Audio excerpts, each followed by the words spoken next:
What's up, everybody? Welcome back to Corvette Weekly. We are here today with Bill, who is the owner of Racing Sport Concepts.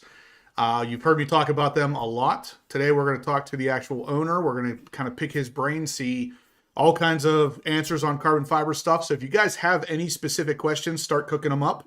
He is here to answer anything you guys may have about carbon fiber. We're going to be talking a lot about carbon fiber tonight. Just so happens to be that there's been some constraints with the ZR1 we know about, but Bill's actually going to be able to maybe shine a little bit of light on that, as well as to why there's the constraints are there, what GM's doing to possibly help move some ZTK wings and stuff out the door. All kinds of carbon fiber stuff tonight, guys. So the man himself is here. You guys have heard me talk positively about RSC a million times. This is the guy. He's the reason why I talk so positively. He knows what he's doing, runs a really clean shop, and of course puts out some fantastic carbon fiber products. So I guess the very first question here, we might as well just dive right into this. We're going to utilize Bill while we got him. We're going to talk a lot about C8 Corvette stuff after this. And then, of course, we're going to be ending the giveaway tonight for the Z06/E-Ray carbon fiber spoiler. First question, though, for Bill. And I think I've asked you this before, Bill. What's up with the brownish tint to the carbon fiber that GM uses? Do you have any idea what causes that? I think that's just something that they put. Well, I would say there's a few different things that have gone on. I think sometimes parts yellow over time due to UV exposure. I know I've seen cars at SEMA that had, factory cars in the factory booth, and the parts were, slightly different hues of brown. But I think the main thing is I think they have a stain in their clear coat to try to give it a distinct look, to try to separate it from aftermarket options like us or anything else. But I actually don't know the answer, so that's speculation. I was gonna say I've been speculating myself because that's what I do, and I kind of came to the same conclusion that I'm starting to feel like GM is doing it on purpose, so you can't easily match their carbon fiber with aftermarket stuff for a number of reasons, not necessarily to be, oh, you got to buy from us, but more so to separate quality, because there's a lot of bad quality carbon fiber out there. And if you start slapping horrible quality stuff on there and it just so happens to match their stuff, no one's going to know what GM makes and what, XYZ company makes. So I kind of thought that might be the case. That's the interesting. only other thing I could think of would be the UV inhibitor that they're using. Yeah. It could have some sort of a tint to it. I personally think it looks kind of purplish. So, I don't know.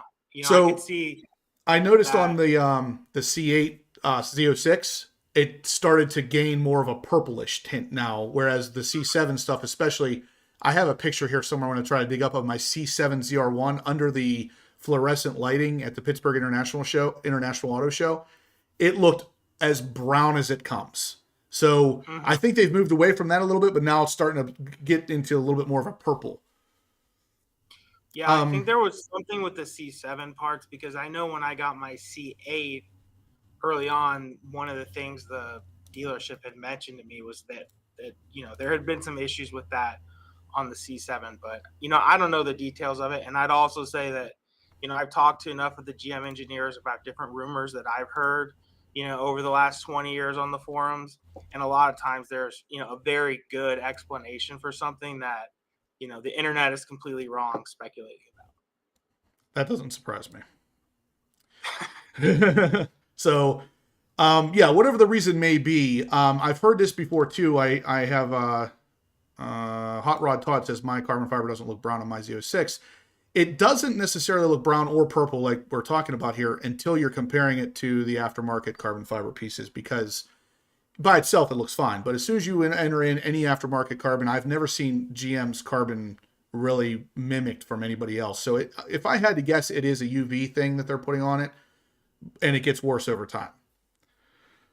Zippy's Garage, Jeff. He says, "What's up, Bill?" Yeah, that's my man. I think you guys, you're doing business over there too. Yeah. Right? Yep. Jeff's a good guy for a C8. Sure. Yeah, Jeff's been on the channel a couple times. We've actually I've met Jeff a bunch of times in person, of course. But I guess Jeff is the one that sold you your Z06 and E-Ray. Is that right? Yes. Okay. Yep. And hopefully more cars. Hopefully more, yeah. So let's see. Another question. Let's see.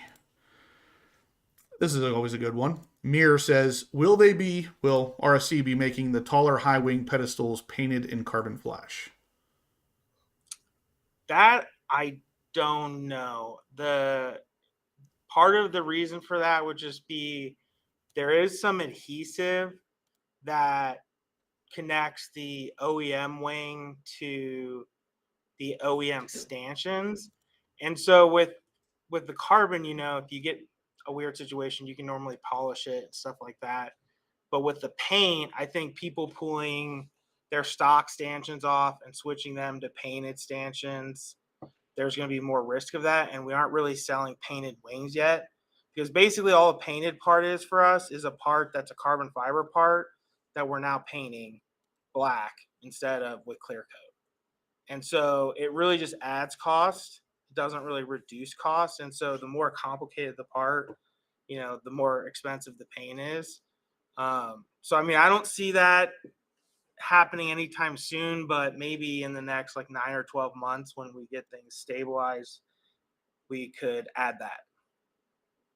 Okay. So, guys, to kind of, ride on what Bill was just saying there, you guys know how GM will take a carbon fiber part that doesn't have a perfect weave in it and they'll paint it carbon flash and then sell it as carbon flash. Bill's not doing that. He's actually taking a perfectly good carbon fiber piece and painting it carbon flash to, deliver to anybody who wants a carbon flash part. So it's almost like it would almost be painful to watch that process happen, I think, to paint over a perfectly good carbon fiber weave with carbon flash. Even though I get, some of you guys out there have the carbon flash parts, it's not quite the same as GM. So the other thing I forgot to mention was just you'd basically only want to do that if you are buying a carbon flash painted wing from us. There's like 10 or 15 different shades of carbon flash, GM paint codes. And so it's one thing, if you buy like a carbon flash splitter and it's up against body color, but when you put two carbon flash parts against each other, you're going to want to have that painted locally. So let's say you have a black carbon flash high wing and you want to buy risers. If I were doing that, I would have it done by a local paint shop, because then I know they can tint the carbon flash to match the wing perfectly, and not have kind of like that weird disparity. To save, maybe like $100 or something. They're not big parts. That's a great point. So to make sure everything matches, maybe just get it painted locally. And honestly, yeah, the stanchions aren't that big. So I mean, even if you had a local body shop paint them, you're probably talking about $100 or so. Let's see what else we got here. Joe Lamb's in the house. So Super 8 Creations is here, guys. I wanted to show you something, actually. The latest creation from Joe. I'm wearing it. You guys know I'm obviously a big fan of Mountain Dew. Check out the new shirt. So horsepower obsessed in the awesome Mountain Dew font. So that will be something that's available here pretty soon as well. Super 8 Creations is the guy that makes all my shirts. Joe Lamb down there. He's going to be getting an E-Ray soon. Hit him up if you guys need any shirts made. Let's see. Wheeler says he's here to say hi. Can't stay. Thanks for tuning in, Wheeler. Blue Vet, how's it going, man? How's that Mustang look? Supercharged E-Ray says, hope you're doing well, Bill. Yeah, Steven, yeah. Kevin Horan, what's up? John Perkins. Let's see.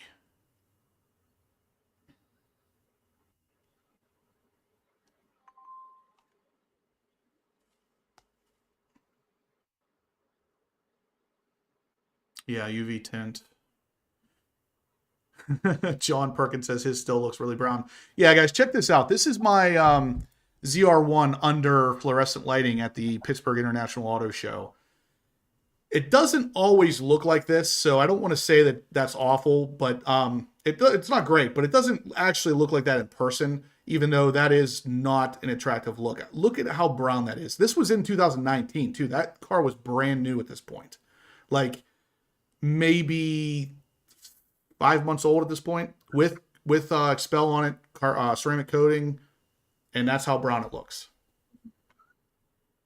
That picture made me sad, but that is something that pops up from time to time. It's interesting to see it because so far I have not noticed anything like that with aftermarket carbon fiber. What have you noticed anything like that, Bill? The yellowing? Yeah. Well, yeah, I mean, I think that's, I would say that's probably one of the main reasons that people spend more money to buy our product is just the clear coat and the UV inhibitors, and the paint that we use. Um, Part of that is based on the fact that we're doing pre-preg and we can put a lot more resin into that top layers and reduce the amount of pinholes. The more pinholes you have, you just sand it and re-clear it and sand it and re-clear it and sand it and re-clear it. And that's more material. So if you use those cheaper, clear coats, or you use like a gel coat, or depending on what you're using, over time it will yellow. And so that's driven largely by UV exposure. I think there's oxidation, some other things depending on what people are using. The other thing is how it responds to rock chips. That initial layer and how it bonds with the carbon. Different formulas bond better and worse. And so you can have more peeling or less peeling. Like if you look at, your parts, I'm sure there's rock. Well, I guess you probably have PPF, but, a lot of our clients don't have PPF. And so they'll have rock chips and stuff, just like any other painted surface, but they don't start peeling and delaminating all around like you'll see with some of these other materials. And so it's just, it depends on the surface quality of the mold. And that comes from, doing the 3D engineering and being able to mill a mold out as opposed to splashing one, because you just get a better surface finish. You can use a better material like aluminum, or you can do carbon fiber molds or steel molds.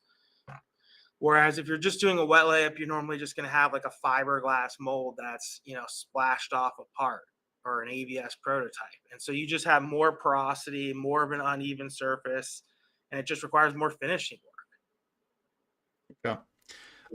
Professor Corvette says, what is the most popular aftermarket carbon fiber piece? It depends on the car.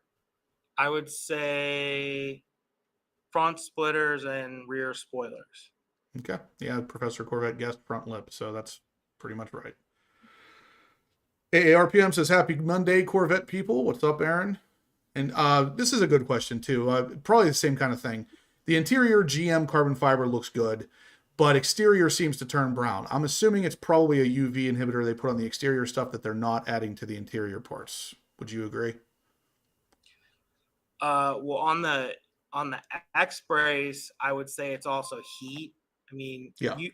Ultraviolet light's a big one, but heat is another big one. So, there's people that could buy a part from a certain company in Wisconsin, and they might not have the same amount of problems as somebody who lives in Florida or Phoenix or LA, where it's under a lot of sun or it's under more heat. The engine bay is even worse. That's, one of the byproducts of pre-preg is it's obviously getting cooked in an autoclave. So it has typically a higher heat tolerance, and it's less prone to discoloration in a, engine bay or like a rear diffuser. I mean, I wouldn't even want to do a rear diffuser, in a wet laid product. I just would be. Yeah, that thing gets hot back there. Yeah. Yep. Yeah, and I'm going to have you go over the differences in pre-preg and all that stuff here in a second once we get through some comments, because I know that's a big deal, and a lot of people don't get it. I mean, I know I didn't even understand until I talked to you about it. So, yeah, Hot Rod Todd says the engine appearance pieces look really brown. It's definitely heat is adding to that for sure. Lego says, does RSC do installs at their shop? So we are not a shop per se, as in we don't work on customer cars typically. In limited situations, we're willing to do installations of our products on, customer cars. And if you're interested in that, I would just say shoot us an email or give us a call, sales@racingsportconcepts.com, or you can give us a call 1-800-815-3751, and we can discuss that further. That is what we kind of did for Justin, but that's not we're not just, the point is we're not doing like customer installs day in and day out. Yeah, and guys, I'll have their information in the description down below, of course, if you want to give them a call or set up some sort of, basically, if you buy a bunch of parts, they're going to help you out. So, let's go ahead and smash the thumbs up button, guys. If you're in here and you're liking the content, we have almost 200 people watching. Let's get those thumbs ups rolling. That really helps the channel, really helps other people see this video. We're here with Bill today, the owner of Racing Sport Concepts. He's obviously the guy who's putting out all the carbon fiber that you constantly hear me talking about. It is really, really good stuff, and I thought it would be awesome to have them on here to talk a little bit about why their stuff is better than some of the competition here. Let's just be honest, pretty much all of the competition. But specifically, carbon fiber is going to be the topic tonight because there is some news of the C8 Corvette ZR1 as well, which we'll talk about after we get all the questions out to Bill. So let's see what else we got. Smash the thumbs up in the meantime, guys. Brandon's Garage is in the house. What's up, Brandon? How you doing?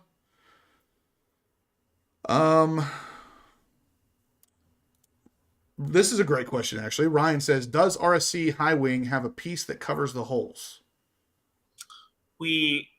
So it's a separate product, but we do have carbon fiber trim pieces, a 3-piece kit that now covers the holes across the back bumper on a non-Z07 car.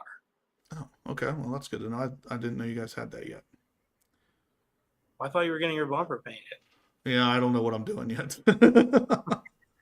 I'm trying to do everything because I know ZTK Wing really slowed you down, huh? Oh my God, did it ever? Originally, that was the thing, is if I keep the Z06, I'm painting the bumper. If I don't, if I'm getting into a ZR1, I'm not going to bother doing that. So that's kind of where we're at with that.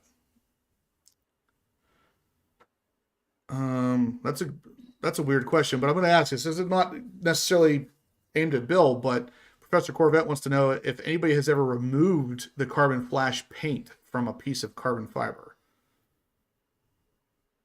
I haven't removed carbon flash paint, but I've definitely sanded through more than my fair share of clear coat into carbon fiber. Nice.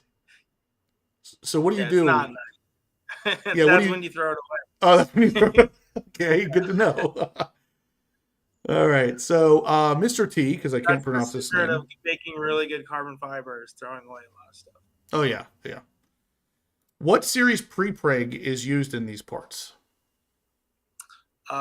Most of our parts are a 3K pre-preg. We don't really get into, I'd say I think it's 230 GSM. I don't remember off the top of my head, to be honest. Fusion GT says, why is almost everything... The top layer is normal.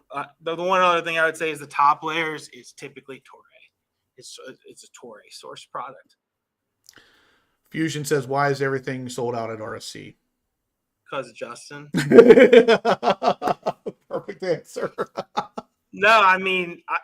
that's good stuff. Justin's definitely been a big help, but we're, the more every month that goes by, every time we release a product, we have more and more customers that are buying it. So with like the side vents, we kind of figured you'd do your video and, we had a lot set aside for that. And we did one email blast to, our customers, and they were pretty much gone. That's because the other thing is on your car, like on the one mistake I would say we made was on the Z07 canards, putting those on your car. We kind of rushed those for you because, you wanted them and you were trying to get some of the other parts off your car. And so those we've had a little bit more of a delay than we normally would because we're trying to pump out Z06 diffusers and Z07 wings, and those take up a lot of space. And so, when you're doing pre-preg, it has to go in the autoclave. That's kind of the constraint typically on how many parts, we can ship in a month is autoclave space. So when we're trying to make a bunch of big 2-piece diffusers and a bunch of big wings, that does have an impact on some of the other parts that we can make. But the one thing I would say is they're sold out on the website, but I would say if you're interested, just make sure you contact us because we're always selling parts. I mean, we're getting in diffusers every other week almost, and those are just going to customers that are on the wait list. because we didn't want to take money from people. We don't like, we didn't want to charge a bunch of people $4,000 up front for a diffuser and then have to have them wait for it for 2 or 3 months and then not have it come on time. So we've tried to just say, let us know. We'll contact you and order as they come in. We'll charge you when it's ready to ship, or, a day or two before. And that we thought that was the right thing, but I don't know. Maybe people just all want to pre-order now. I don't know. I feel like pre-orders, and I know where you're coming from with it for sure, but I feel like pre-orders feel good to some degree because okay, I'm going to drop this money up front, but at least it's done now. At this point, I just got to wait, So if the person has the right mentality, I think pre-orders are the way to go. But of course, you're going to run into a couple of the people that don't have the right mentality. Well, I've just been buying these parts for, I guess 20 years now. And, there's been a lot of issues with different companies that have run pre-orders, and then they've had a bunch of angry customers. And, it almost got to the point where I think that kind of had a negative, taste in certain people's mouths. So our whole thing was just, we didn't want people to worry about it. We'll charge you when we ship it. So one of the things I wanted to make sure you guys know is obviously Bill is an enthusiast himself. He loves driving. He loves the cars.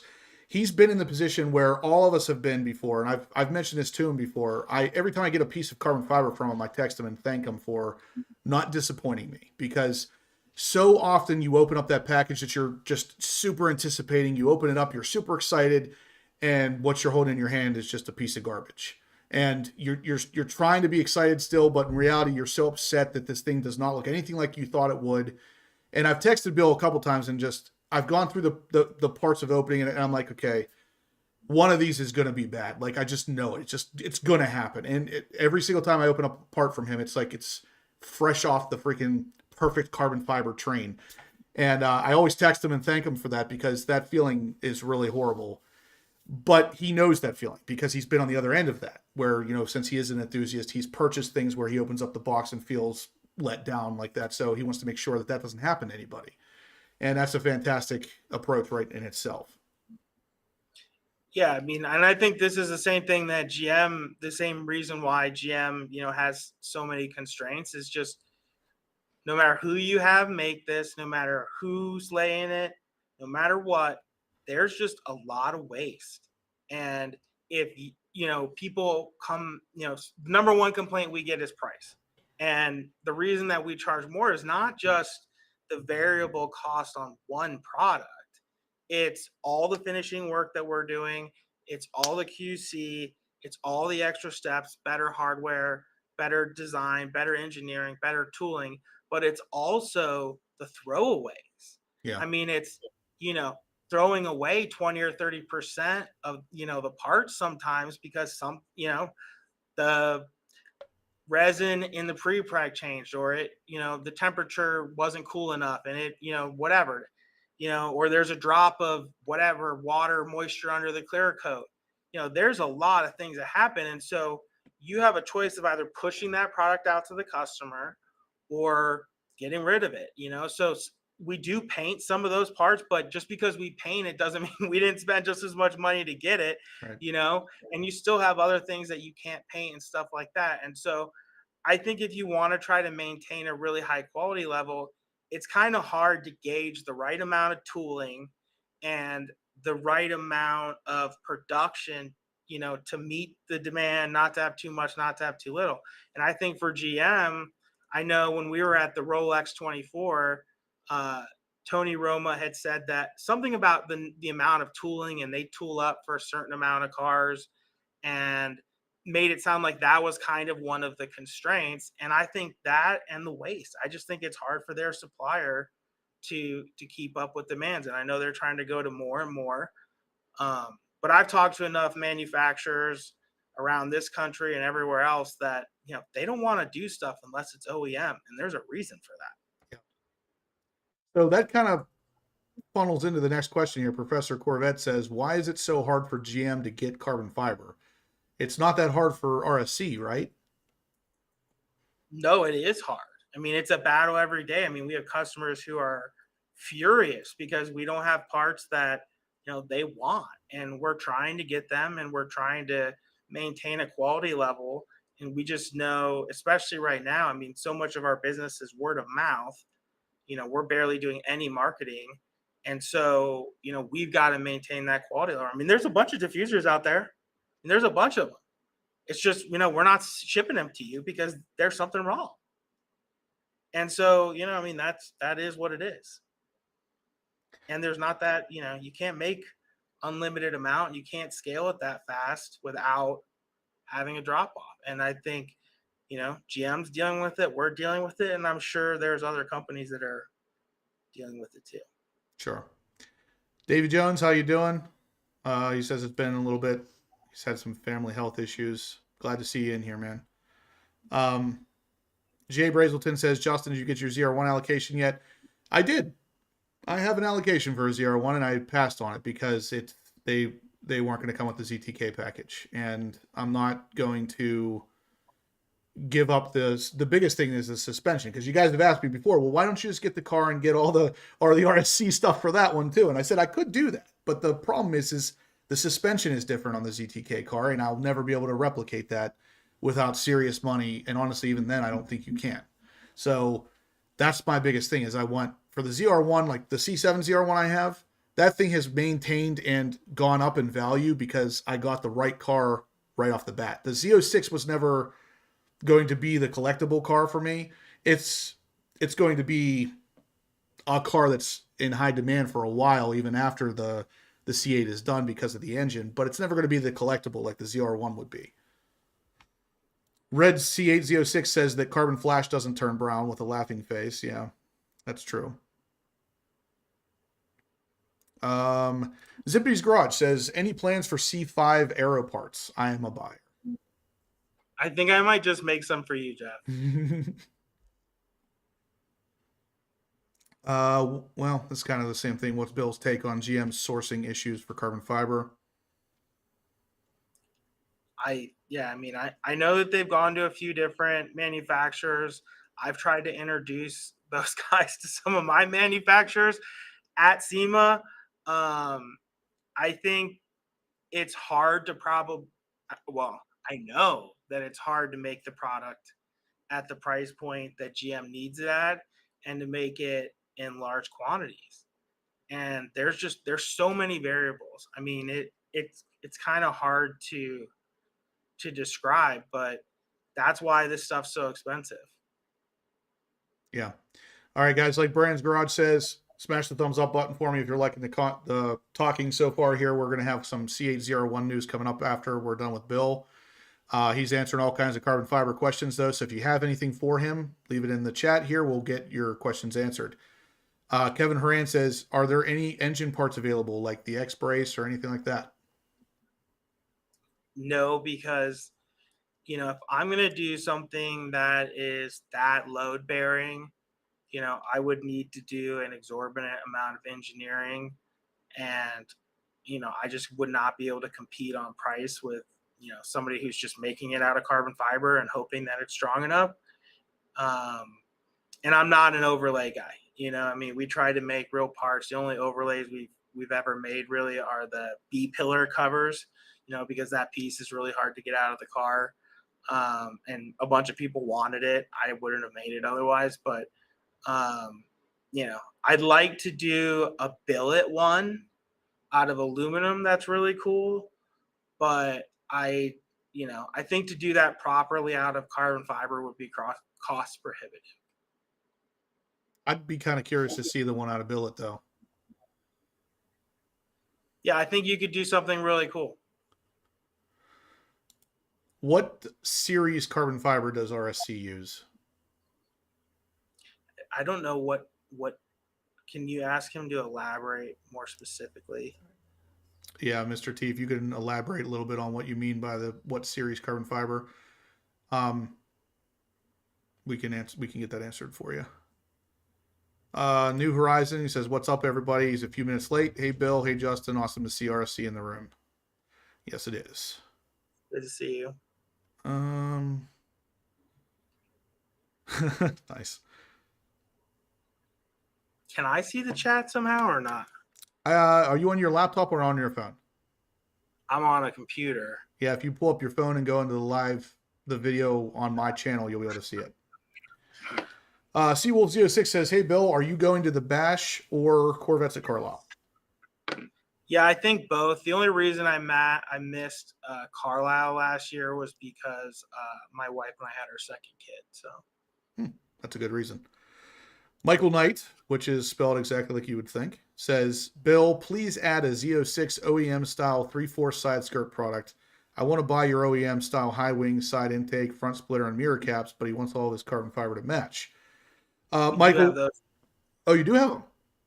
We do. Yeah, we don't have them now. We have them probably in the next month or two, I would say. Okay. I was going to say, though, Michael, I'll be honest with you. Whenever I first went in and started doing all the RSC stuff, I was very hesitant to do the full length side skirts myself until I saw them on my car. As soon as I saw them on the car, I can't even imagine going back to the 3/4 length side skirt now. I think the full length looks so much better. And everybody else that has seen it said the same thing. Yeah, we worked really hard. I mean, we prototype everything, and so we make a bunch of different versions of it to try to get kind of the volumetric proportions correct. And I just think the longer, wider side skirt, unless you're really, really obsessed with having factory aero, is a pretty cool addition. I totally agree. And he told me that initially, and I was like, I don't know. When I saw it on the car, like I said, I installed one of them and then saw it from a side profile especially. It just looks complete. Brian's Garage says, "One thing Justin knows well is his carbon fiber." I guess. I'm a carbon fiber fan, obviously, but Red C806 says, "Is RSC made in the U.S.?" I guess the carbon fiber, is it made in the U.S.? No, I mean, we have made some parts in the U.S., but all of our Corvette parts are not made in the United States. We just couldn't do it at a price point that would be anywhere near acceptable. And from what I understand, that's pretty much the case across the board. Yeah, I mean, a lot of people say things are made here in the United States, and they're not. I've made a lot of carbon fiber here, and I've had a bunch of situations where, customers thought the exact same product made somewhere else was a lot better, even though it cost significantly less. And there's a lot of different factors that go into it, but basically our goal is to provide the best value. We don't actually want to be the most expensive. Everybody thinks we want to be the most expensive, but we really don't. We want to try to create the most value for the customer. And at the end of the day, these are going on a car, and they need to be replaceable. We need to be able to help you out if something happens. Things get lost, things get broken. There's all kinds of different things that happen. If you know the answer to this, what is the wait time on an ordered Z07 high wing and dive planes? Z07 wings would ship next day. Dive planes, I would say, were probably, I'd have to check with TJ on it. I don't manage the wait list. I don't want to quote a lead time because I know there's a lot of people waiting on those. Yeah. I would say 4 to 8 weeks. I don't know how many people are going to get how many we're going to have pre-sold versus if you ordered one today. Okay. YNV says, "I usually do not go for carbon fiber, but I cannot lie. The RSC products look absolutely amazing. OMG." Thank you. That's our goal. And you freaking nail it every time. I think every time I talk to you, I know I'm blowing your head up about it because I'm always very happy with the products that come from you guys. And it's, again, I'm used to being let down with products. So whenever I get something from you and I'm not let down, it comes out like, I'm excited about my first, awesome product that I finally can get. So I think anybody here who's been modding cars for a long time has probably ruined a couple. And you get a couple of mods, or you go too far, or you buy them from the wrong company, and sometimes they look good when they're new, and they don't look good when they're a couple years old. And I think one of the things that we've really tried to do is make it so that you don't feel like your car is worn or getting old, or just kind of that it's falling apart kind of look. And so that starts with, the design of the parts. That's why we don't do overlays on the door handles, for example. It's just because, when you use that door handle over and over and over and there's no mechanical fastener, that thin layer of carbon is going to start to separate a little bit. The tip isn't going to hold in. Like, I know when you installed it, that tip kind of indexes into that little clip at the front. Those little things are kind of what maintains an OEM look over a long period of time. And so, that's one of the reasons why we don't make things here, is because we can use the best materials. Instead of having to cut every single hour of labor out, and every single extra, every single high end, whatever, to try to get the cost down, whether it's billet tooling or whatever, all of those little things contribute to the finish quality and the final look. Even just the design, the people that we have drawing the parts. And when I say drawing, I mean doing the CAD. If you look at our parts, the radii, the edges, the curves, you'll just see they're smoother, they're not as harsh. And all of that is to try to give it an OEM look, and even things like longevity, because those real hard, sharp edges, that's where the clear wants to crack. Yep. That's where, anything wants to break at a hard edge. So, we're trying to incorporate all these things into the design, the hardware we use. Justin and I always joke about how we include stainless steel hardware. Normally 316 if we can get it. Sometimes we have to go to a lower grade, but I like to try to use a marine grade as much as we can. Professor Corvette, I'm not sure if you're going to know what this is, Bill, but he says, does RSC make the front wheel well carbon fiber pieces that mysteriously appeared on the ZR1 without notice on the configurator? Kind of looks like, almost like. Yeah, I know what you're talking about.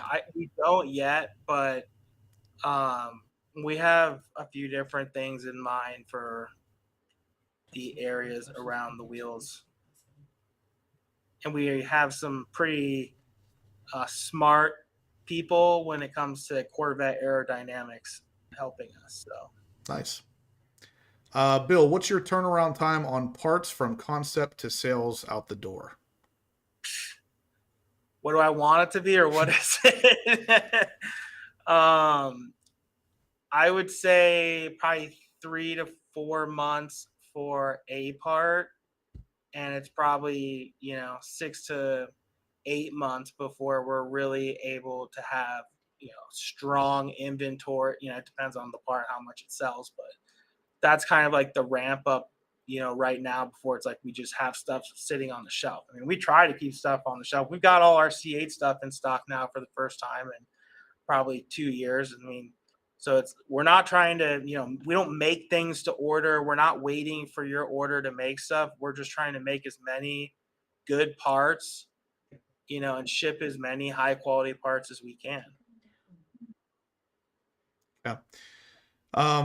New Horizon says, it's honestly a great problem for RSC to have when you have customers that can't wait to get your products because they're so good. And that is to some degree true, but as the manufacturer, I'm sure he wishes he could get more parts out at the same quality. I appreciate that. And I mean, we're trying to do the right thing by our customers, but we do understand that, it's not, it doesn't make it an enjoyable experience when you can't get what you want. And nobody knows that more than me. So, it's definitely something we're trying to work on. It's just something that we don't want to dilute the brand equity that we've built. Right. And, we've got people like you and like Justin that, are saying good things about us, and we can't let those people down. Right. That's a really understated statement here, guys. I'm trying to think of how to word this. Basically, as companies grow in general, quality control is typically something that can be easily overlooked as the company in general gets bigger. So pumping out more products doesn't necessarily mean anything's getting fixed, and that could potentially hurt quality control if things aren't kept in perspective. Professor Corvette says it would be cool to see a video of a carbon fiber piece being made. It's probably out there, but he hasn't looked. if you guys have the option of doing something like that, that might be kind of cool to see. I have a bunch of footage. I just never edited it and put it out there. Will you offer red and other car colors for your carbon fiber parts? So I mean the red tint is what I think you're asking about, or blue tint.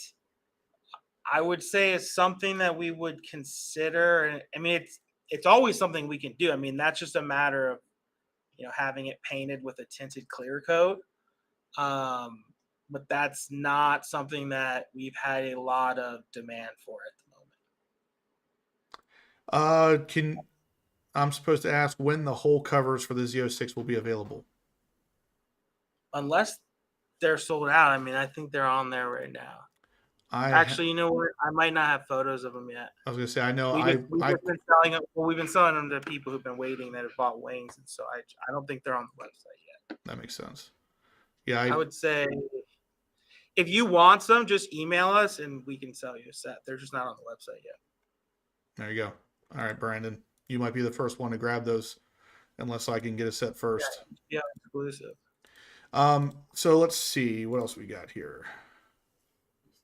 New Horizon C8. He actually already answered that. He said it's either a front splitter or a spoiler. Well, he's asking what's the most demanded. Oh, okay. Yeah. So, I would say the Z07 wing and the Z07 splitter.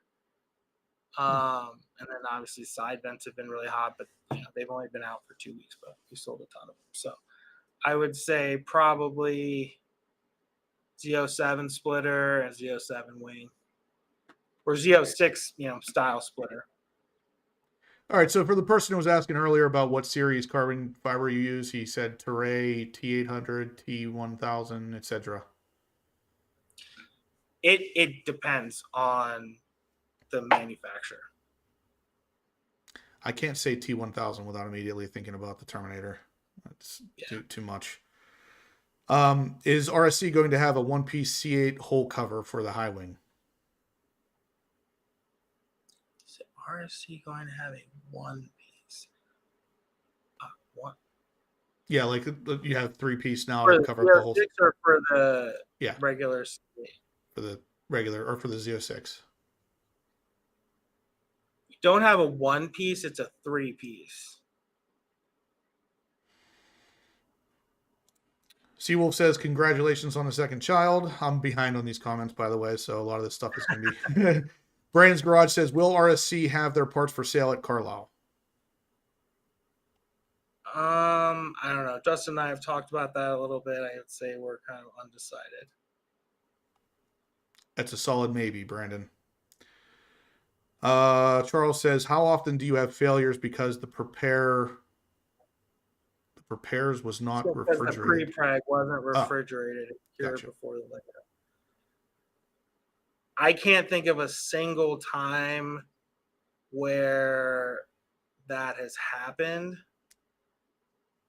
but I don't know that I mean, we don't have very many failures of, like a wing or something like that, but when one does get broken or something, I mean, I don't know how to know whether that was the cause. I mean, when they get broken, normally it's somebody broke it or somebody ripped it off the car or something like that. And, oftentimes we don't even get the part back. So I'd love to give you a smart answer and tell you blah, blah, blah, blah, blah, but I don't know. Michael Knight says he'll be calling tomorrow to order after getting your answer from him today. Awesome. Thank you. I appreciate your business. Super 8 Creation says, will you produce fender flares for the wide body C8 like the one I added to my Stingray? I'm not sure that I saw. Well, he might have bought our C8.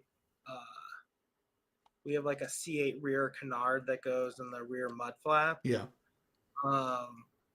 I don't really talk about what we're doing anymore because I just find it makes other people try to either copy do what they're doing faster or I mean, I not necessarily copy it, but I just think it makes like anytime somebody says they're going to do something that I'm doing, I'm just like, oh, you got to do this even faster. Yep. Hot Rod Todd says, does RSC plan on offering a ZR1 style hood? We have multiple options that will range from a fully functional version to some custom designs that are similar. But to do a fully functional version, I mean, you've got to redo you got to take your frunk out, you've got to redo your wheel liners, you've got to redo all the trunk panels, you've got to redo a whole swath of things. And so we just know a lot of people aren't going to want to do that. That's So pretty we have crazy, like though. but I'm not going to do like a smushed ZR1 like half copy, because you can't make the ZR1 like the vent in the middle of the hood.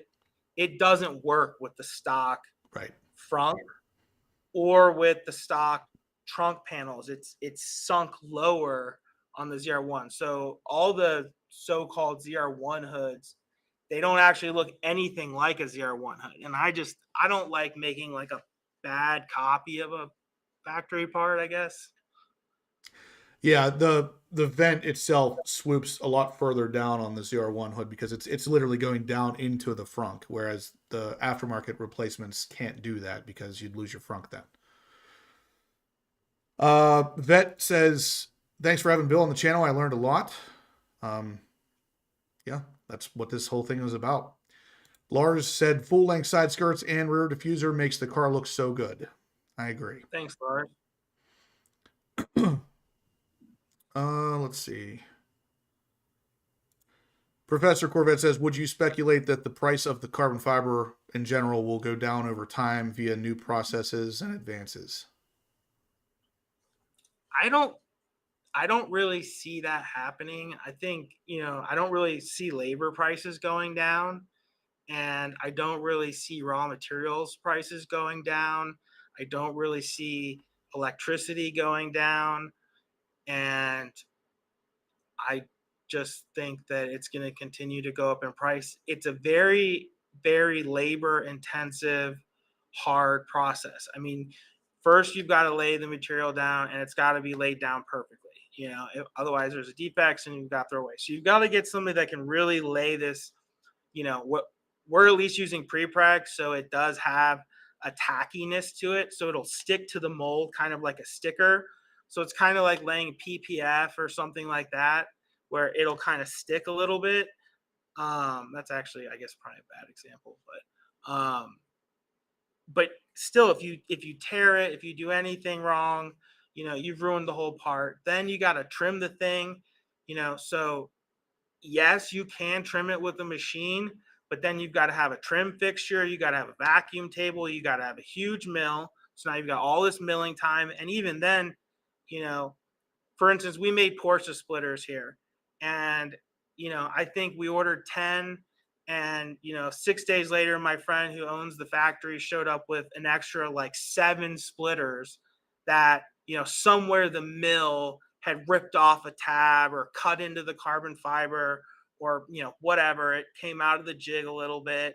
And so there's just all these different things, and you still got all the machine time, you still got someone operating the machine, you still have to do final trimming. Then after that, now you got to get some guy to go paint the thing, sand the whole thing down, paint it again, sand the whole thing down, and do that 6 or 7 times, and still keep the paint not too thick, because if it gets too thick, it gets milky. And so, there's just a bunch of stuff that's super labor intensive that somebody who's a skilled tradesman has to do. And if any one of those links in the chain fails, you basically have a part to throw away, and you start over. And so I don't really see anything coming that's going to lower. I mean, I've thought about, could you lay it with a robot? I mean, sure, if it's a simple part, I'm sure if you're making 25,000 of them, you can program a robot, to do whatever. I think forged carbon was an attempt to kind of get around hand laid carbon fiber, but it's not as strong. It doesn't look as good. It's heavier. And it's still a super expensive process because you need a double-sided mold and a press and a heated press. And you still got to clear it, and so there's a lot of labor. I mean, I've spent, 12 or $1,400 getting parts clear coated here, just a really nice high quality part. I mean, it's a lot. And it's just sanding it and painting it, sanding it and painting it. Michael Knight says, are the RSC mirror carbon fiber covers overlays or replacements? Gosh, Michael, you had so many points earlier. No, they are full replacements. Yep. We have the factory tabs on them. We really, again, try not to do any overlays just because it's like fake at that point. And Yep. So we really don't want to make fake parts. That's why we just came out with side vents. We've honestly been working on side vents. I got the first Z06 in April of 2023, I think. And it's taken this long. I mean, I think we've had, I don't know, 5, 6, 7 prototypes for the door handle. I mean, the lower piece and that side trim piece, those are super easy. It's just the door handle pieces. And we already make like a very similar door panel piece for the C8. We were very well known for our C8 side vents. But just trying to get someone to even make them, trying to get someone that could make them, I mean, that's not a part that a lot of people want to make. I saw Justin's video, and the ones that you had from Segala, that was a factory part, laminated over with carbon fiber. And that was just a factory part. And I get why they did it. It's because all those injection molded fasteners are really hard to make, and all the tabs, and it's hard to get them not to break. I mean, you have to make them out of, some sort of 3D printed material, and they have to be able to bend and, go on the handle and all this stuff. And there's 4 screws. There's tabs all along the bottom of it, that have to clip in. And so, yes, sorry for the long answer, but they're full replacements. Michael Knight, I have a video of me actually replacing mine with theirs, and was pretty impressed with, number one, the design of it, because first off, even GM's carbon fiber mirror covers are covers. They're not replacement caps. So RSC actually went a step further than even GM did to, number one, make sure they're lighter weight, because now it's not just something taping onto something that's already there. It's literally a replacement. So it's lighter weight. The placement of the clips on the carbon fiber itself, so it would clip onto the mirror tightly, it actually kind of blew me away off camera whenever I clipped those things in and I squeezed it and it snapped into place, because it had a better fitment. Literally, I kid you not, it fit better than my stock mirror cap did. It was tighter around the mirror bezel itself. So it looked better, it weighed less, and it matches all my other carbon fiber. I was really impressed with the mirror cap covers, replacements. Professor Corvette says, will RSC offer more kits with many carbon fiber pieces? Maybe like an ultra deluxe kit that gives you every carbon fiber part in one SKU with a bit of a discount over buying them separately. Is Professor Corvette a competitor? I feel like they're asking a lot. No, he's not, but I can see why you'd think that. I would say yes, we've done that with the C8, and we are working on some revised C8 kits. In terms of the Z06, Z07 stuff, I would say we're probably not going to do a ton of that until after the ZR1 comes out and it's kind of stabilize the volume on everything, just because there's so many different options that people want. We have a GTZ splitter, which is really popular, which is a custom design that we did for that car. With the diffuser, we've got a rear spoiler, we've got a couple of different wings. So, it's just kind of hard for us to allocate the parts like that across different kits, as opposed to just kind of making them available to people. Plus, we've got people who are buying stuff that are waiting for other parts down the road. And we want to make sure that, we try to take care of anybody that is a current customer as best we can before we worry about new customers. Kevin Reynolds says, sounds like RSC is quality oriented, concerned. I'll add them to my bookmark browser when ordering parts. Thanks, Kevin. Kevin, I can tell you without a doubt that is the case. Obviously, my channel here, I try to specialize in, being obsessed with quality, obsessed with pretty much anything automotive related. Whenever I first discovered RSC, I was really only interested in the rear diffuser was the first thing I found.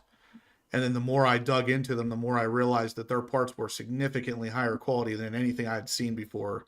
So then I just started going all out with everything. Everything had to be RSC because it's just so much nicer than the other stuff that I've seen. That's a long way of saying, yeah, you're right. It is quality oriented. Bill Miller, we already answered that. Will you have parts available for sale at Carlisle? He's still kind of kicking that around.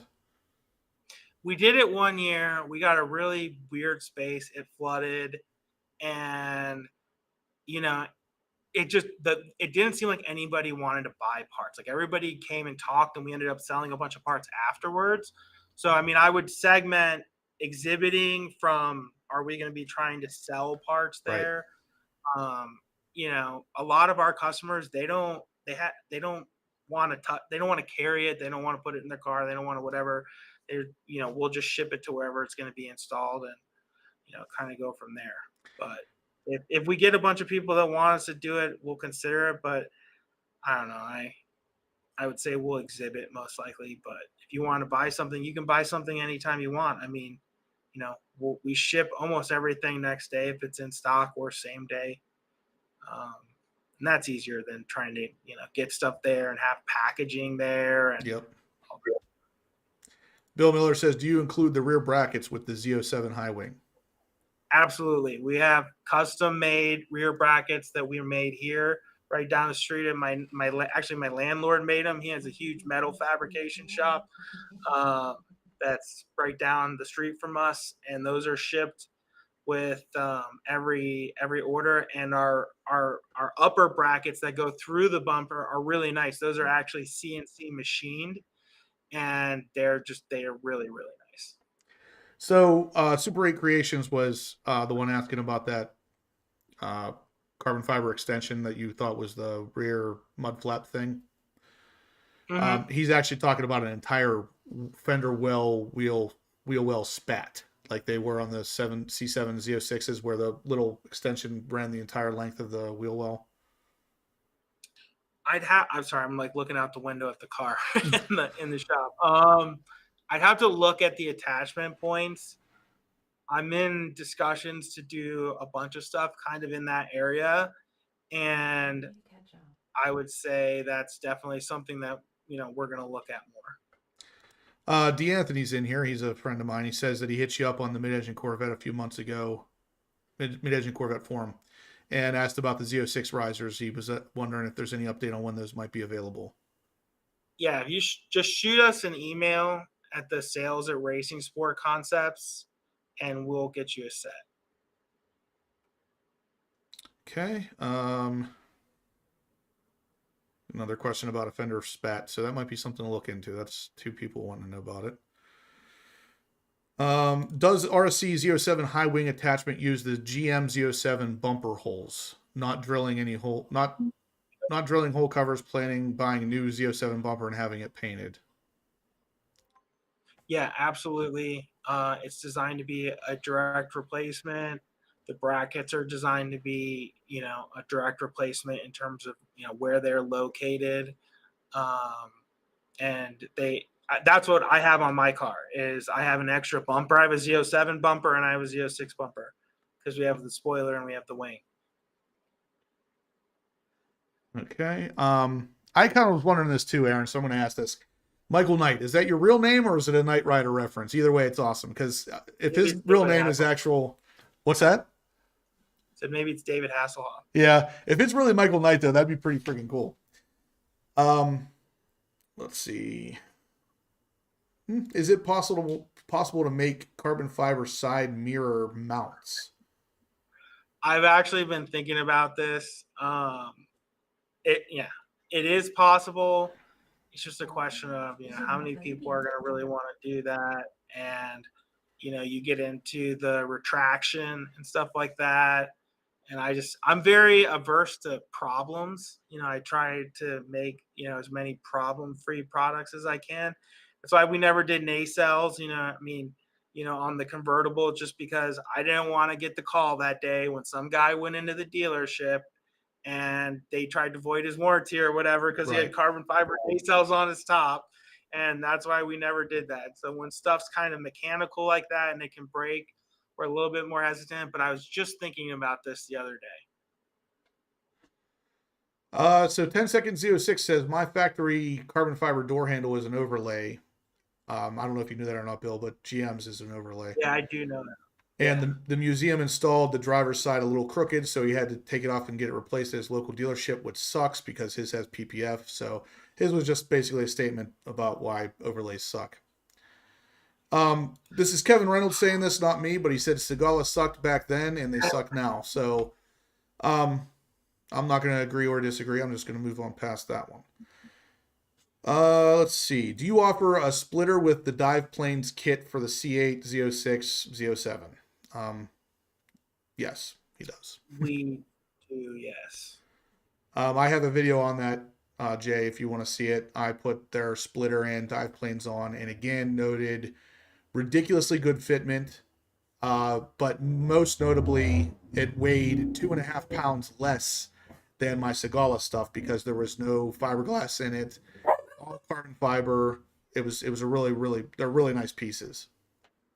So one thing that I would ask people to consider, some people go one way and some people go another, but when you're trying to do the Z07 canards on an existing Z06, now obviously if you go buy a Z07 bumper, you're going to have the slots along the side of the bumper and you're just going to be able to put them in and you're going to have a factory look.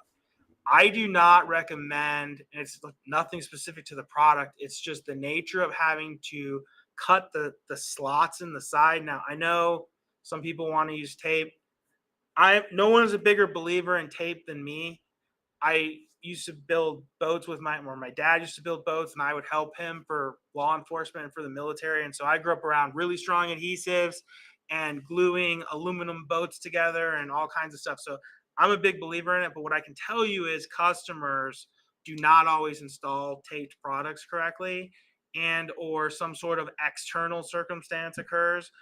And I think taping something with that much load on it, on the front of the car, I really don't recommend. And so you need to have those mechanical attachment points, which are the tabs that go into the bumper. So if you do that on an existing Z06 bumper, you've got to Dremel those slots in on a bumper that's already painted. And so that's a little bit more of a challenge. I'm not saying that it can't be done, but depending on who does it, you've got a lot more exposure to having some kind of dirty lines, where that was Dremeled, or some sort of cracking in the paint or flaking in the paint. And so we try to push people towards the Z06 style splitter without the canards if they have a Z06 or they have an E-Ray, just because trying to make those cuts in a painted bumper, if you've got the right person to do it, I would, I think it's fine. But that's one thing I would keep in mind. So obviously I Dremeled mine. I had actually 3 of them done before Segala actually came in and finished them. With that said, my bumper was fully PPF'd before I did it. So that's probably why it wasn't really a big deal. I'm not saying that every single time someone does it, something's going to happen. I'm just saying it, that's more of it's like another level of installation. Once you're starting to Dremel into a painted surface that's exposed, and when you do the Z07 wing, you have to Dremel, the hole for the brackets, at least the stanchions are going to go over it. And when you take the wing off, the spoiler is going to go over it and it's going to cover it up. When you put those slotted things in the side of that bumper, that's never going away. And, if you have to get it repainted or whatever, then you got to get it mashed and all this stuff. And so I would just consider it. I understand why people like the canards, and I'm not against the canards, but that's just another layer to the installation that, could be a potential problem. Sure. Professor Corvette says, has RSC been approached by GM to become a direct supplier? No, I don't. I mean, GM is a really big company, and they're very, very black and white, and like cross their eye or dot their I's and cross their T's. I think they really only want to deal with really big suppliers. I think most of their carbon right now is made by a company called DeBotech, and I think they're in North Carolina. And then the other, I know they said they were doing some stuff with Sparco now, and maybe they have some other suppliers. I tried to connect them with some guys, and I think the issue was, they wanted ISO 9001, and that just creates like a bunch of paperwork. And so I don't, we would never, do something with them, and I don't think they'd ever want to do something with us. The other thing is just, we wouldn't be able to do any of the things that, are unique or different. I mean, if you want to work for them, you're going to work for them. True. Michael Knight donates $50. Thank you, Michael. Appreciate it. Tyler says he's here. He's an hour late, but better late than ever. Very true. Thanks for tuning in, Tyler. Let's see. Any carbon fiber pieces for the C4 Corvette from RSC? I really like the C4, but I don't have anything, in the queue at the moment going that far back. But we're definitely doing more and more Corvette stuff. Someone asked about the C7 a little bit ago as well. It's funny, I was just thinking about that the other day too. I was like, oh man, should I try to buy like a C7 Z06 or something, and try to make some parts for that? We've had people ask us, but I don't know. I got into this whole thing because I was tracking a C6 Z06 and I wanted to make aero parts. And it's kind of a long roundabout story, but we finally got back to making Corvette stuff at the C8 model year. And we really haven't had the time or the bandwidth to go back. I mean, it's hard to just keep up with the stuff for the C8 and ZR1 and all that. Sure. Let's see. Okay. Jay said he was just confirming he didn't know that the dive planes came with the splitter whenever I installed it. I didn't really show the installation of the dive planes really that well because just like Bill had said, if you don't have the holes cut for it already, I already did. So the install of the dive plane was really as simple as sliding it in the holes and putting the clips on the other side. It was really not anything to show. But for you're going to have to cut those holes if you don't have them. That is actually a good question, though. I was thinking about it, Bill. For those buying that kit that's the splitter and the dive planes, are you going to include any kind of template, or are you kind of just... Yeah, we are going to have a drill template, or a cutting template, I guess is what I should call it, for the canards. But I also just want to, I don't know if I'm understanding Jay correctly or not, but we do have like basically a Z07 splitter without the slots for the canards.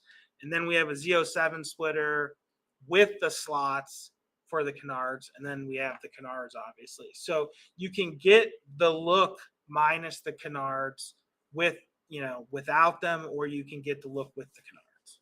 Okay. That's... Okay. That's a good question. So M7R Performance says, fairly new subscriber and fellow 2024 C8 Z06 owner. Love the channel, Justin. For RSC, Bill, what's the most exciting new project you're working on other than C8 high-quality carbon fiber art? Well, so I don't want to necessarily let this out yet, but we have had some, let's just say, really, really talented people come into our orbit lately that, may or may not contribute some unique perspectives on some new products. And I just kind of want to leave it at that. But yes, we're full speed ahead on new parts for the Z06, the E-Ray, the ZR1. We do have some new C8 stuff coming. But obviously we're mainly focused on the wide body cars. This is a good question. Seawolf06 says, just curious how your BMW and GT3 products sell versus the Corvette stuff. It depends on the part. I mean, like the GT3 stuff we just started kind of selling last year. BMW stuff we actually started selling before Corvette. I would say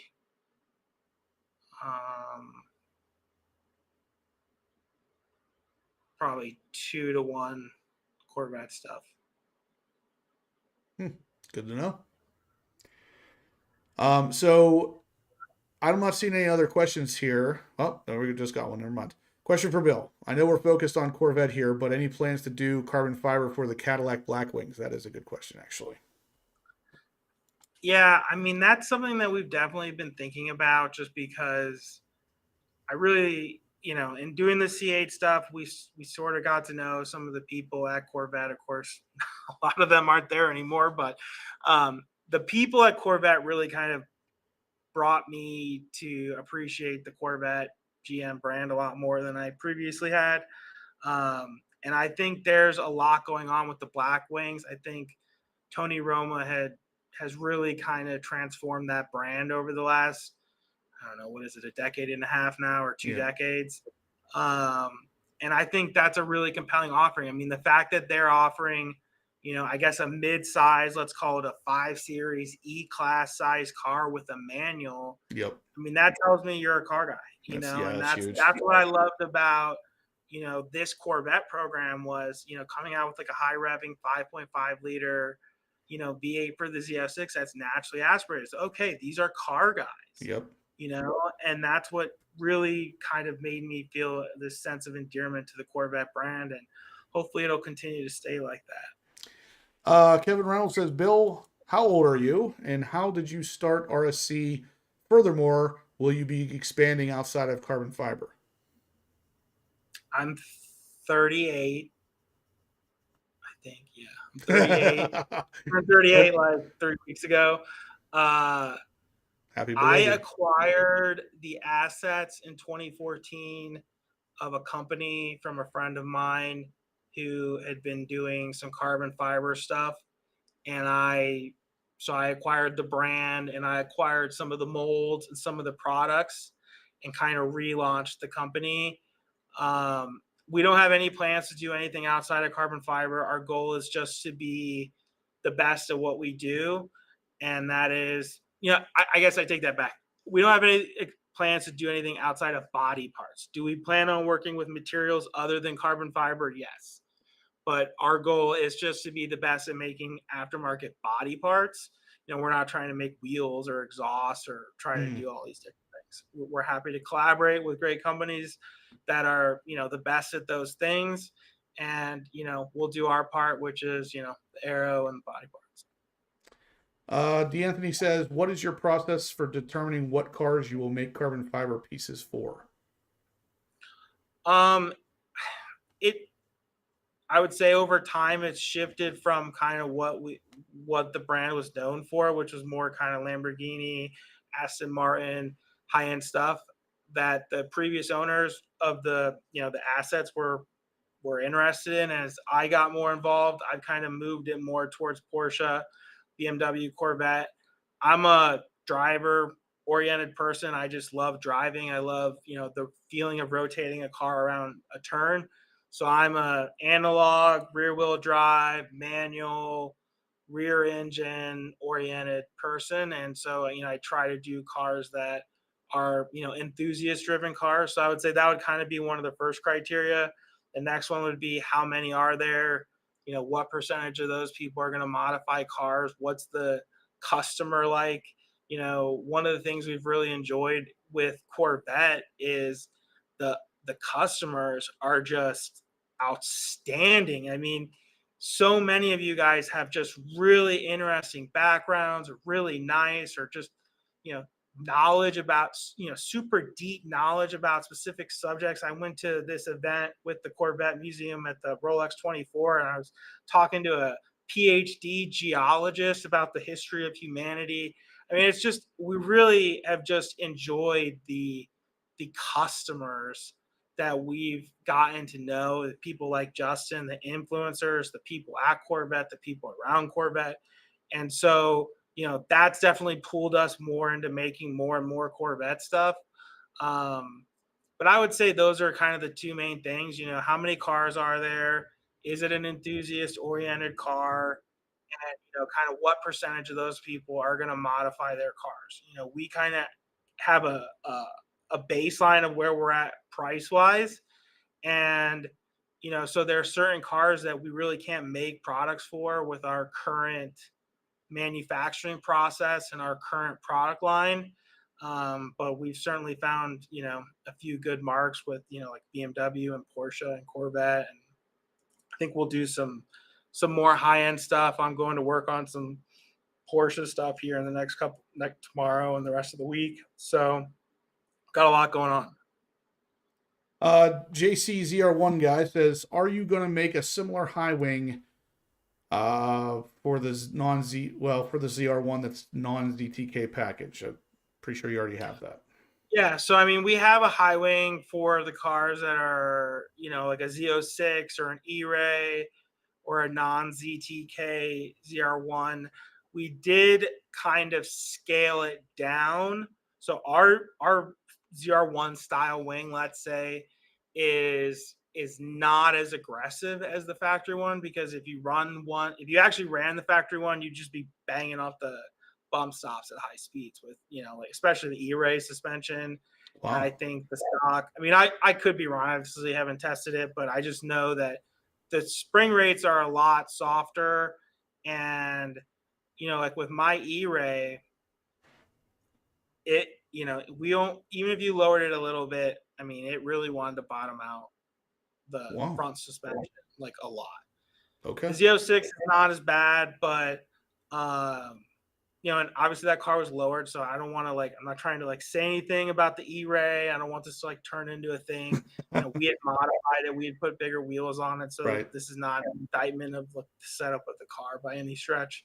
I think the people who calibrated that car are geniuses, but I didn't want to put that big wing on a car without enough on the front end to balance it out. And so our wing is dialed back a little bit, which will be great if you have a non-ZTK car or a Z06, because you're not going to have all the front aero either. True. This just reconfirms what I had said earlier, guys, about not getting a ZR1 without the ZTK package, because you're losing that ZTK suspension. So even if I did add all of the RSC stuff like I did on my Z06, I still don't have the right suspension for it. So this is one of the big things about building cars in general that comes into play, is that, people always say, well, I'll just take my C8 Stingray and throw a supercharger on it. Now I got 1,000 horsepower and I can beat ZR1s all day. Yeah, maybe in a straight line, but you're not touching the suspension. You're not touching the braking. You're not touching the aero. These things all come into play. You can't just do one thing and think that you got a car that's the same as a ZR1. This all factors in. But it's a system, and if you mess with the system, I mean, that's what I was saying earlier about ruining cars. I mean, it's so much easier to ruin a car with aftermarket parts than it is to just maintain it or improve it. Yep. And that's why we try to be so careful. I mean, I think the greatest example of the system, and I know this is like a sore subject on the HPO channel, is, I would say like a Porsche GT3 in terms of just a system of powertrain, amount of power, power delivery, size of tire, grip, handling.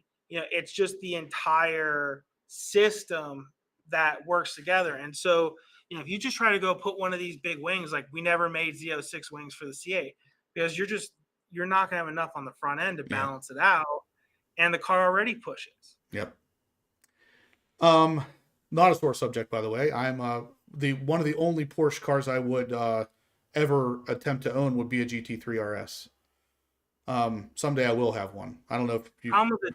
The RS is just, it's so much on the street, like it's so stiff. Yeah. And I like stiff cars, but like it's like at least the 991.2 is like borderline bouncy. Kevin Reynolds says, Bill, what's your favorite track to drive by the way? So I would say it's kind of torn. I mean, we're close to Mid-Ohio. I've driven the most laps at Mid-Ohio. I think compared to most, DE tracks that aren't like big tracks, Mid-Ohio is pretty good. Going 180 at Daytona is kind of fun too. But I would say Mid-Ohio. Jay Brazelton, this is for me, he says, hey, I just noticed you have a picture of my white Z06 behind you on the wall. So right here, this is actually a picture of me whenever I was on Ron Fellows, or at Ron Fellows. That was the Z06 that they gave me. I was in a white one. But I think that's pretty much it for questions here, Bill. I don't want to keep you all night. We still have a couple other things I want to discuss before I get off here, but I really appreciate you coming on here. I've got a lot of positive feedback about you guys, about you being on here, answering some questions. So I think this was a very positive interaction. So hopefully we can get you back on here sometime in the future. Obviously we'll see each other at the Bash at Carlisle and hopefully before then. So yeah, really appreciate it. I'm going to let you go. Thanks for having me on. Sorry for my long replies, but no, they're perfect. Some real answers, and yeah, best of luck to everyone. Wish you all many happy miles in your Corvettes, and hopefully we'll see you around. Sounds good, Bill. Thank you for coming on here. Thanks, Justin. Thank you for having me. Sure. All right, guys. So we are going to be finishing up the giveaway. I know. Let me get this into single here. There we go.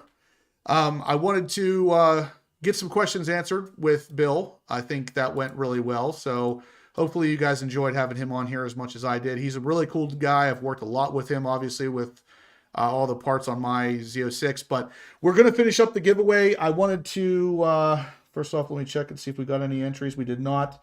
So tonight is the final night for the C8 Corvette Z06/E-Ray spoiler giveaway. I'm going to pull it up here again for you guys to see. But ultimately, this is it. So this is the spoiler you'd be winning. It is a full carbon fiber replacement for your Z06 and or E-Ray, basically wide body cars. So if you wanted to get in on this, guys, it's a donation of $10 will get you an entry. A donation of $50 or more is double entries. I already have everybody who has entered over the course of this month. You're already in here. The only one being excluded, of course, would be David because he won last week, so he will not win again this week. Other than that, if you want to get entered, you guys are already starting to do it in the chat. Make sure you're getting your free entry. If you are a member, type the number 1. If you're not a member and you want to become a member and save some money on that free entry, I will paste a membership link in the chat. All you got to do is click on that and join, and then you are good to go. So here is the link. If you become a member, just type the number 1 in here. You'll get a free entry. Otherwise, you are going to want to go ahead and donate $10 or more. If you donate $50 or more, it's double entries. We have a lot of entries in here. We actually had a couple that came in while Bill was on here talking. Charles, for example, donated $19.99. Thank you, Charles. I'm sorry, I'm just not getting to that, but I'm catching up on these comments a little bit. So Charles will get 2 entries. So every $10 is an entry. $50 plus will be your double entry point. So keep that in mind. If you guys wanted to get as many as possible here, that's the way to do it. Charles already has a couple entries. Let me see, because he's going to get 2 more added on there. So Charles is at 13. He'll now have 15. So stuff like that, guys. If you want to get in on this, now's your chance. We are giving this away tonight. Michael Knight donated the $50 earlier tonight. He's going to get 10 entries because at $50 you get double entries. So Michael Knight, by the way, didn't hear whether or not that's his real name or not, but if it is, that's pretty cool. Michael Knight gets 10 entries. All right, guys. So other than that, while we're waiting for, if you want to become a member, like I said, I posted a link there. While we're talking about all that and getting all the free entries in here, I am going to discuss some news. We have some news on, even though it's not related to RSC, it is still carbon fiber related. So let me get some of these entries in here first. We got C8 Nate getting his free entry. Again, guys, if you are a member, you will get a free entry on this. Jeremy, 2020 Matrix 8.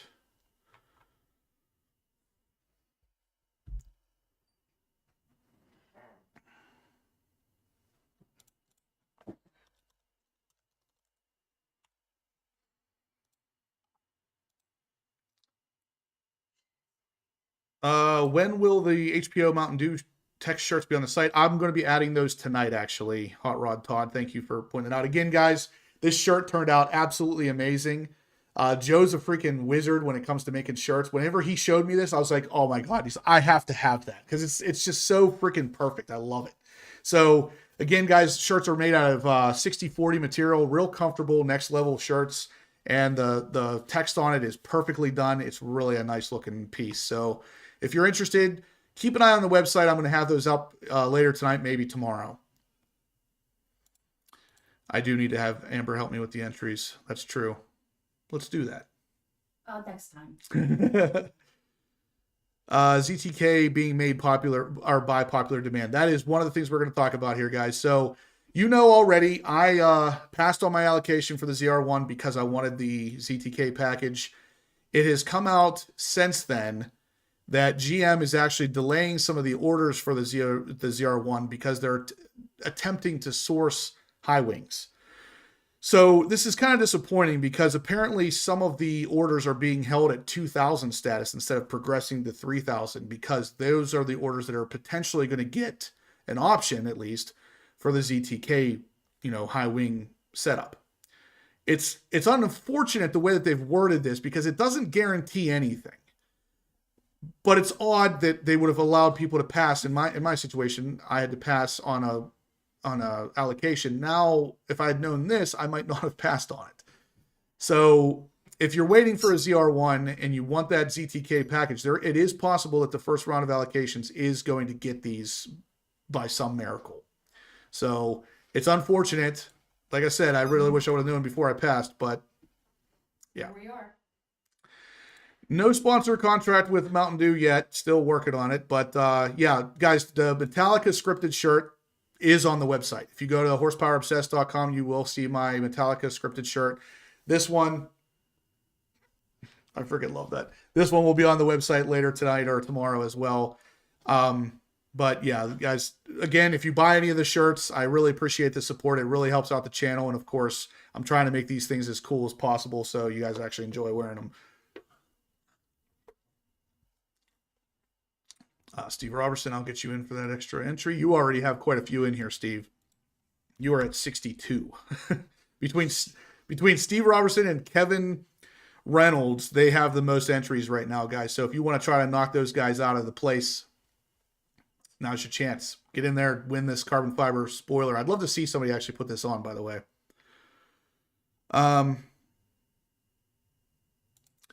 See, again, I don't think they can legally do this, Professor Corvette, because of exactly like what Bill was saying. If they build the ZTK car with the ZTK suspension, but don't have the ZTK aero to counterbalance everything, it throws the car out of whack. And when the C7 ZR1 first came out, if you bought the high wing car, they were telling you not to take that high wing off to do drag strip runs because it literally affected the car that much that you could potentially lose control of the car without that high wing helping counterbalance everything. This aero is not just there for looks. It is there as functional pieces of the car. And when you start removing or adding things to it that a car's not supposed to have, it does negatively affect it if the car's not built for it. Nate, I haven't really reached out to them. I don't have any idea how to reach out to a marketing team for Mountain Dew because I think that would be a fantastic sponsor, but I have no idea how to actually get them. I can go on Instagram and message whoever it is that responds there, but I've done that. And that, of course, is most likely not the actual marketing team. Chopper Larry, after I win the spoiler, I'm getting my shirt. All right. We'll see what happens, Chopper. Like I said, I'm definitely curious to see whoever does end up winning this. I would like to see it on your car. So when you win, I want to see it on your car. So send me a picture after it's installed. I'd really like to see that. Let's see. I'm just trying to get some of these entries up while we're doing this. Love the shirt. Seawolf Z06. I appreciate it, man. Check out the website if you want to grab one. I will have some of these at Carlisle as well, just like I do every year. But well, they're pre-orders now, right? No, they're actually like printed on demand from Joe. Like I said, Super 8 Creations, he's on top of it. He's literally printing them on demand for me, so I don't even have to house these things, which is really, really cool. Let me see. Just trying to get these entries in. Seawolf, gotta get him in here. Seawolf's got 5 entries. How about that? All right, so another thing I want to talk about is something we've discussed a couple times on the channel about the. There you go. Jay Brazelton says if he wins, he wants to see it on my car. I could probably do that. I already have the holes there under the cover anyway.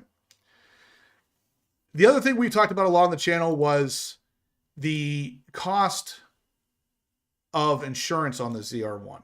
We actually have an answer for that now. So someone called the National Corvette Museum and got a price for the ZR1, and it's actually not that bad. $2,238 for the year at an insured value of $175,000. Now, right off the bat, the insured value is going to be more than that for most of our builds. Like my build would be roughly $215 to $220. So that price is going to go up a little bit. But $2,238 for the year is very comparable to another person down here who put that they pay $132 a month. So $132 a month, or the $2,200 a year for the ZR1 comes out to like $170 a month, I believe it was, $180, something like that. It's only about $50 more than the Z06 at the $175,000 value. If you bump that up to $215 or so, you're probably looking at more like $2,500 to $2,800 a year. So it's still, don't get me wrong, it's still expensive. But I was kind of under the impression initially that it might be difficult, period, to insure this car. And apparently it can be done, and it's actually not that expensive. D says, since I came in late, what's the giveaway? It is actually from RSC, but it is their rear spoiler. It's like a ducktail. I think they call it the GTZ spoiler, if I remember right. But yeah, GTZ ducktail spoiler. This is for the ZR1 or the E-Ray. It will fit in the existing bolts there for your stock spoiler. This is obviously carbon fiber through and through, so it's going to save you weight and it's going to look cool. So we're going to be doing the spinning wheel here very soon. If you guys want to get entered in, now is your chance to do it. Oh, okay. Well, Nate just hooked me up with possibly a contact with Mountain Dew. So maybe next time we're talking, maybe I will actually be sponsored by Mountain Dew. That'd be pretty cool. Let's see. Yeah, that's what I'm thinking. Probably around $2,800. Yeah, Nate, I'm going to contact them after we get off here. I appreciate you looking that up for me. That's not going to help you win, by the way. Oh, that's shitty. He already won with one entry before. Red C8 says I pay $800 a year for my Z06. I think mine is either $600 or $800 a year as well. Yeah, it's $660. $660 is what I was thinking too. So there's definitely better rates out there for sure, but this is not, they're not telling you no, which is what I thought initially might happen with some of these insurance providers that they may actually say no for the car because of how much horsepower it has. But anyway, guys, let's get these entries in. I want to run this wheel here pretty soon. So if you are interested in winning this spoiler, now's the time to get entered so we can get this done. I'm going to give you guys 3 more minutes and then we're running that wheel. I don't want to keep this out too long. We, every time we have the manufacturer on for the sponsored night of the week, basically, or night of the month, it runs a little long, but spin it in reverse to balance it out. I can't do that, unfortunately. But guys, while you're in here, if you could please smash the thumbs up button. Let us know you're liking the content here. I really appreciate it. It helps the channel a lot to see a bunch of these thumbs ups coming in. Yeah, Nate, if something were to happen because of that, I'd remember who my friends are, if you know what I mean. So, like I said, guys, we got 2 more minutes. I'm going to leave this running and to see if we get any more entries into this. But the Venmo link is pasted at the top of the chat. You can super chat on the chat here if you want to add any kind of chances to your ability to win. Every $10 is an entry, $50 or more, double entries. 10 seconds, Z06 got the right ID. Hit the thumbs up while we wait. There you go. while you're sitting there waiting and you're bored, thumbs up. Just hit it once, though. Seawolf, it's not on there yet. It will be on there either tonight or tomorrow. SmackDown INC wants to know if it's $660 every month, every 6 months. No, that's $660 a year. It's $660 a year, but I do have well, we did 4. have 5 cars on there. Yeah, we had 5. I'm down to 4 cars on there plus my homeowner's insurance. So the rate's a little bit better than what most people do. The retail on the spoiler from RSC is $1,500 plus tax plus shipping, so probably about $1,800. Oof. C8 Z51, he pays $8,000 a year. Dang, man. Wow, that's wild. That is insanely How expensive. many cars is that for? Hopefully delivery starts in May or June. I think for the ZR1, I think we're going to start seeing them right around June. And then a little more in July. The cars will be available by Corvettes at Carlisle, if I had to guess. You're welcome. And I appreciate it, guys. Like I said, any of the shirts on the website, if you buy any of them, it really does help out the channel. I'm trying to come up with newer, cooler designs so people are a little more interested in them. The Mountain Dew one is by far, at this point, the Mountain Dew and the Metallica shirt, those are my 2 favorite. And Joe, like I said, Super 8 Creations, he's the one that did them. He really knocked it out of the park with both of them. Yeah, so the plant is closed this week. Let me see what else. I did have some other news I wanted to talk about while we wait here. If you guys do have a 2025, there is a TSB out currently for a service update, basically, that stops a phantom check engine light from coming on. Now, this is kind of interesting because this is for just the 2025s, and this existed for the 2024s and the 2023s. Very similar thing, where it was just a check engine light that was coming on, but didn't really have a reason. So, interestingly enough, if you have a 25, this is something you're probably going to be notified about soon. Just keep it in mind because you're probably going to get it. One other thing, kind of an odd situation, but the car and driver lightning lap is happening currently, and there is no ZR1 this year. They're not going to include the ZR1 on this for some reason. My guess is the car's not done in time. They're not going to have the ability to get their hands on one. But it would have been an interesting, because if you look at the cars that are on this list, they're pretty interesting. It would have been awesome to see the ZR1 on this because it probably could have started to really shine and kind of show you exactly what this thing's all about. But for some reason, no ZR1. So if you guys were looking forward to that, I hate to be the bearer of bad news, but the ZR1 is not going to make it. Yep, Jay, I just actually submitted the order for that 2 days ago, so you should have it in a couple days. Yeah, ZR1 is late 25 production, so we'll see it. No, we're going to see it this year. We'll see the ZR1 this year. If I had to guess, between July and August at the latest.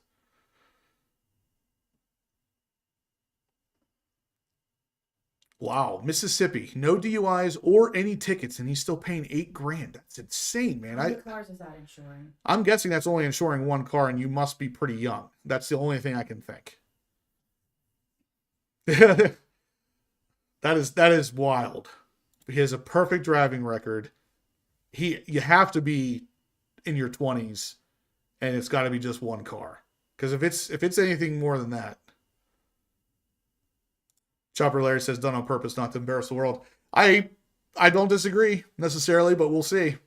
What he pays in 1 month, yeah, you pay in 1 year. What you're paying in 1 month for your car insurance, Chris, is the same amount that I pay for my Z06 for an entire year. What? How? He's 55? What? How is it so high, man? What policy are you on? Does he maybe mean 800? No. He means 800. Yeah, Chris, if you get a chance, if you're being honest, shoot me an email because we can work together. I'm sure I can get you some tips on getting that lower. That is insane. Oh, and Kevin Horan, when you get a chance, email me. I wanted to talk a little bit about the drive down to the bash and see if you were interested in meeting up and driving down together again. Send me an email when you get a chance. I want to talk a little bit about that. Okay, so we're past our time. Let's see. No more entries, so I think we're about ready to go. 8,000 a year. That's wild. That is wild. Is maybe Mississippi expensive? Not that I've known, but I guess it's possible. Let me see. I gotta make sure I got Keith French on here. I'm just adding the names in now, guys, and then we're gonna be doing the spin here in a second. And Keith French gets 3.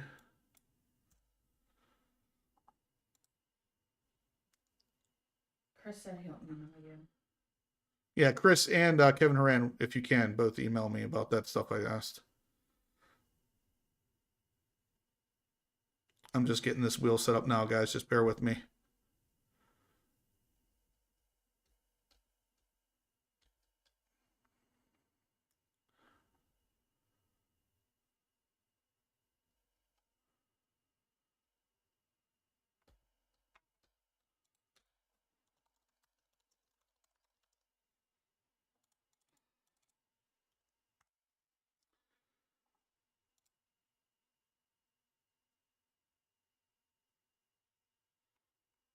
Okay. All right. I think we are good for this.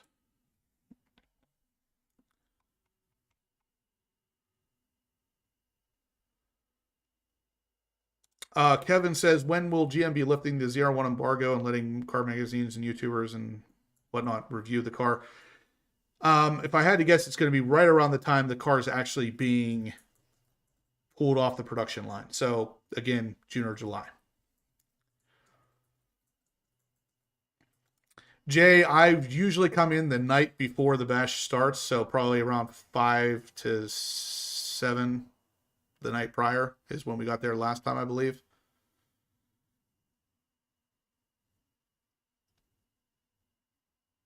Yeah, so this is one of the reasons I was asking. Seawolf06 said he'd be interested in driving down to the bash with me and Kevin.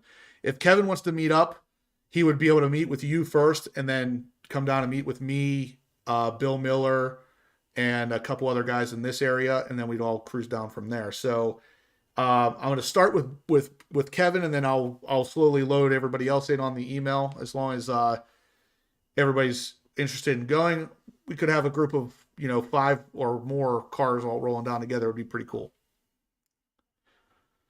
Okay, let's check one more time. No more entries. I'm going to go ahead and spin this wheel, guys.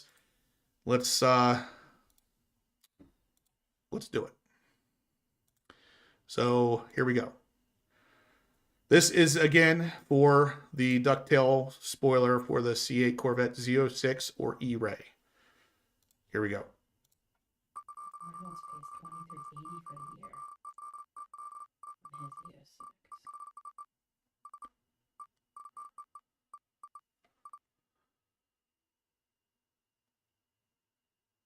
All right, Kevin Reynolds, looks like you got it, man.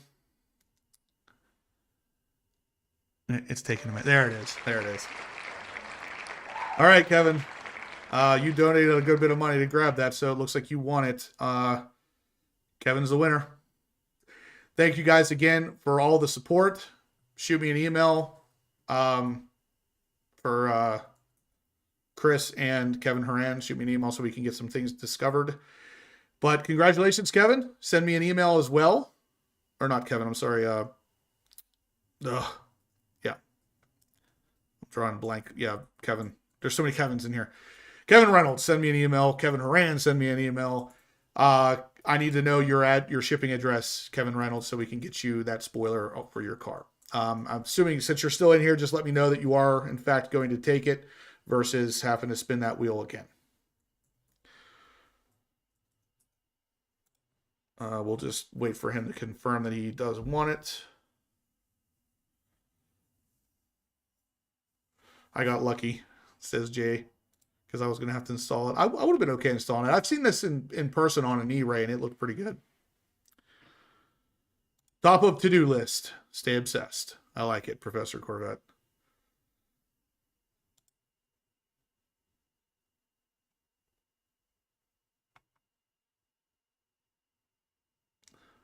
All right, Kevin. I guess just shoot me an email. I'm going to type my email in here just in case you guys don't know it.